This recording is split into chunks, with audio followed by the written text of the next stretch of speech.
ก่อนเจ้ารับอย่างหลงแล้วเจ้าต่างๆทั้งสิหลงปกติแล้วเจ้าพ่อหมอกเส้นสิหลงก่อนแล้วก็เจ้าพ่อหมอกเส้นเพิ่นมาจับผู้ใดมาให้ดีแล้วฟังอยู่เจ้าพ่อหมอกเส้นบ่มีคาบลงเพียงเส้นส้มบ่มีวันนี้เจ้าพ่อรับก็เลยเป็นอาหาร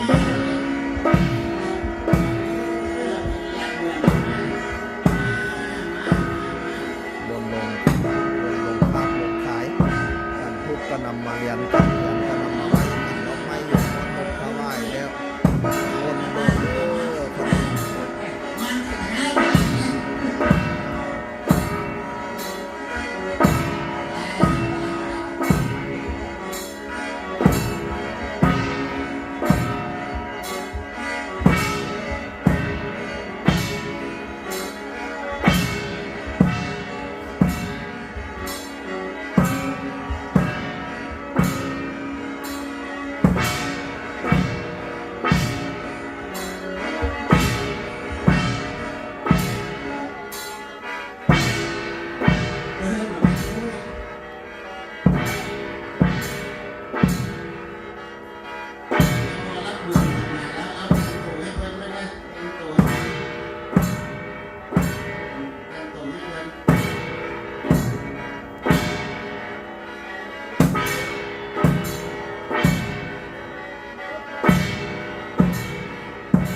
แตงองค์ทรงเคียงขึ้น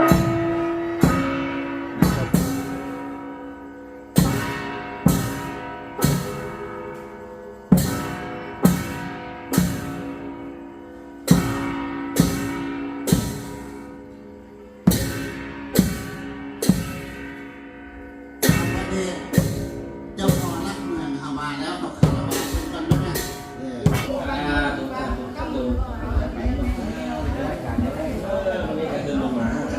ให้มาทำประจักษ์โยมขั้นคารวะสมาธิเด้อท่านว่า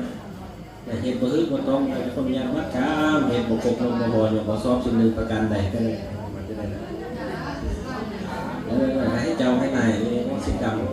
ลูกให้ล่าโรงพยาบาลนั่นเนี่ยเด้อเกิดโรงพยาบาลขันมีเช้าเกิดไปในหลุมกันน้อยเนาะครับเด้อท่านหา